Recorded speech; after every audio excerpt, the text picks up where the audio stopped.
मैं फिर एक नई कहानी लेकर हाजिर हूँ। सच्ची कहानियाँ, मर्दों की बनाई, बंदिशों की खुद औरतें पहरेदार हैं। चटाक!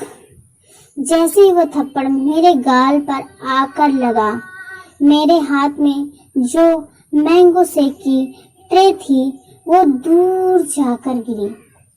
ट्रे में रखे सभी गिलास के टुकड़े हो चुके थे। हर तरफ फर्श पर टूटे हुए गिलास के टुकड़े बिखरे हुए थे और मैं भी फर्श पर एक तरफ गिरी पड़ी थी। कुछ होश नहीं था। कुछ पल के लिए मेरा दिमाग सुन्न हो चुका था। शायद थप्पड़ बहुत जोर से पड़ा था या फिर मैं उस थप्पड़ के लिए तैयार नहीं थी। उस थप्पड़ की गूंज से पूरे हॉल में शांति हो गई। किसी के भी मुंह से एक लफ्ज न फूटा। मम्मी जी के चेहरे पर कुटिल मुस्कान आ गई, जैसे यह थप्पड़ मारकर उनके बेटे ने कोई किला या गढ़ जीत लिया हो।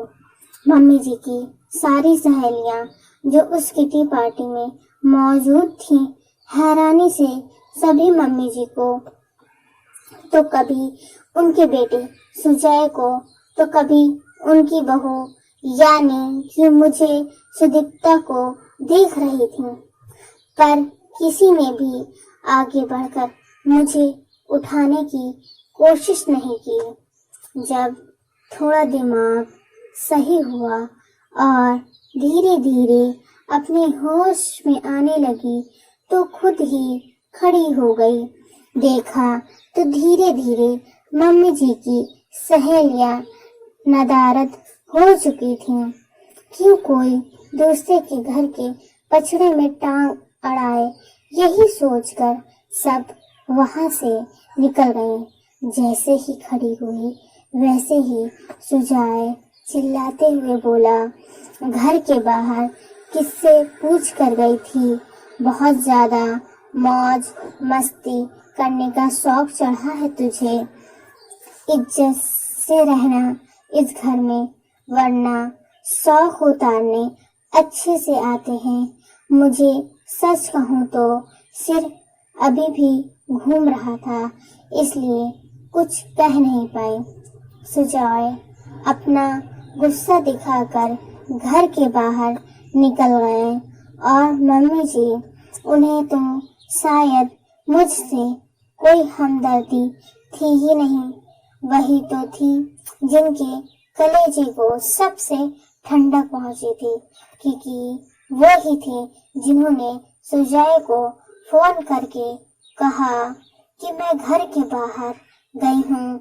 अचानक मम्मी जी मुझसे बोली, अब पति के बिना पूछे बाहर जाएगी तो बेचारा हाथ नहीं उठाएगा तो क्या करेगा? इतना तो पत्नी को भी सोचना चाहिए। अब खड़ी खड़ी देख क्या रही है?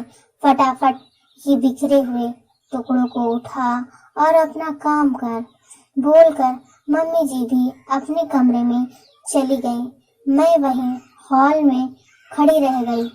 आखिर गलती क्या थी मेरी?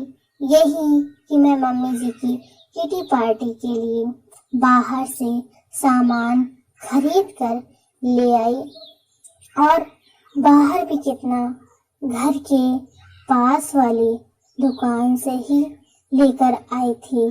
बस फोन करके सुजॉय को नहीं बताया था, पर मम्मी जी को तो बोलकर ही गई थी ना। उसकी इतनी बड़ी सजा दी गई मुझे।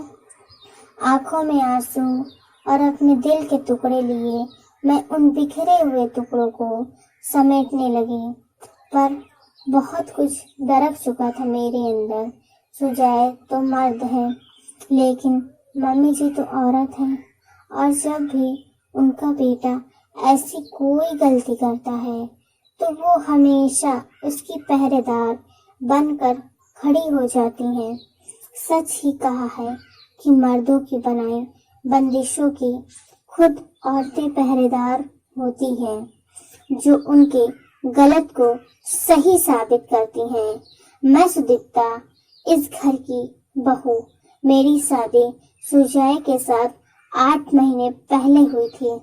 मैं एक वर्किंग वूमेन हूँ, दुनिया की नजरों में आत्मनिर्भर हूँ, जो सुबह बन ठन कर अपनी जॉब पर जाती है और शाम को घर आकर आराम करती है और अपना पैसा अपने तरीके से खर्च करती है। घर में नौकर चाकर हैं तो मुझे कुछ नहीं करना पड़ता। अगर आस पड़ोस की औरतों की माने तो मुझ पर कोई रोक टोक नहीं है, पर सच्चाई बहुत अलग है। मेरे ससुराल में मेरी सास की नजरों में मेरी कोई औकात नहीं, क्योंकि वो मेरी पहरेदार बनी बैठी हैं। वह मेरे पल पल की रिपोर्ट मेरे पति को अपने तरीके से देती हैं और उनका बेटा वो अपनी माँ की नजरों में अपनी पत्नी को देखता है, इसलिए उसे मुझ पर हाथ उठाने में गुरेज भी नहीं है। मैं अकेली कहीं आ जा भी नहीं सकती।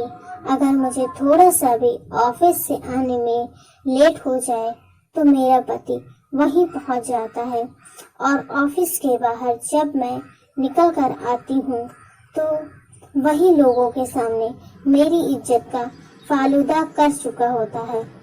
जब शुरू में मैंने इसके लिए ऑब्जेक्शन उठाया तब भी सुजय ने मुझ पर हाथ उठाया था, जिसके बाद अपने मायके चली गई थी। पर वाह हरी मेरी किस्मत, मेरे माता पिता मेरे ससुराल वालों के पक्ष में ही बोले, मेरे नहीं, इसलिए मुझे वापस लौटना पड़ा। बस फिर क्या था, उसके बाद तो इन लोगों की हिम्मत ही बढ़ गई। मेरी सारी सैलरी का हिसाब किताब इनके पास होता है। अगर अपनी मर्जी से मैं कुछ खर्च कर दूं तो उस दिन मेरा खाना दुश्वार हो जाता है। अभी तक सुजय मुझ पर कई बार हाथ उठा चुका है, पर हर बार घर में या तो कमरे में या मम्मी जी के सामने, पर आज इतनी औरतों के सामने मुझ पर हाथ उठाया गया। मुझे सचमुच कुछ समझ नहीं आ रहा था कि क्या करूं। आज का दिन ऐसे ही निकल गया। दूसरे दिन उठकर मैं तैयार होकर अपने ऑफिस के लिए निकल रही थी कि पड़ोस में 2-3 आंटियां खड़ी होकर मेरी तरफ देख रही थी। एक ने तो टोक ही दिया, बेटा इतनी पढ़ी लिखी हो, क्यों अपने पति को परेशान करती हो कि उसे तुम पर हाथ उठाना पड़े।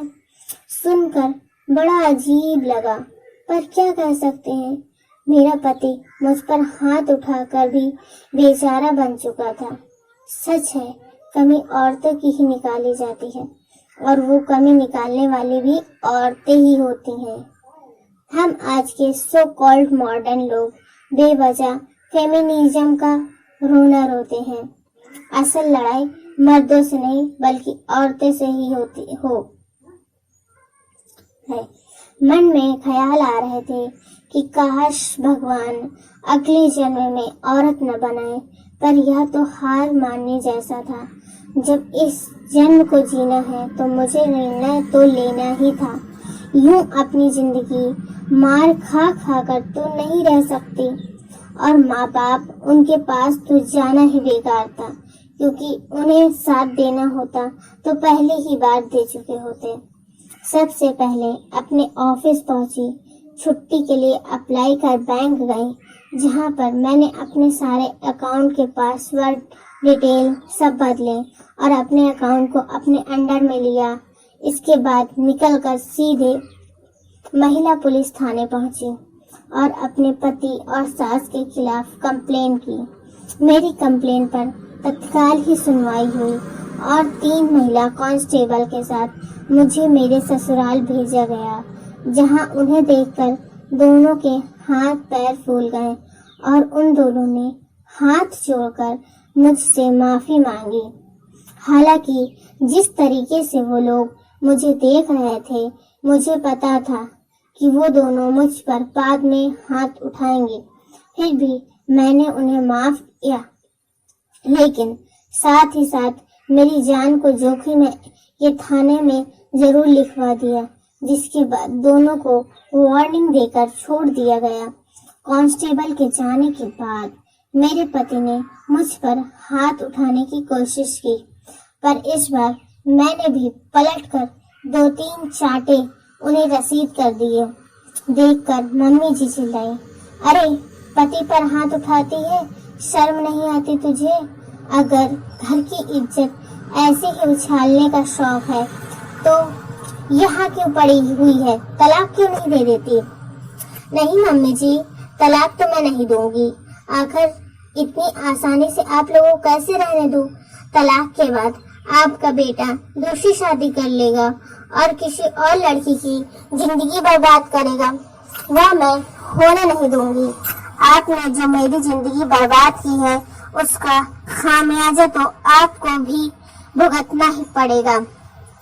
मैं अकेले क्यों भुगतूं? चाहती तो जेल भेज सकती थी, पर फिर भी नहीं भेजा, क्योंकि शायद उससे मुझे सुकून नहीं मिलता। बस आज के दिन जो कुछ भी मैंने किया उसके बाद मेरा आत्मविश्वास बढ़ चुका था। मैं उन्हीं लोगों के नाक के नीचे रहती हूँ, अपनी मर्जी से अपनी जिंदगी जीती हूँ, पर वो लोग बड़बड़ाने के अलावा कुछ नहीं कर सकते।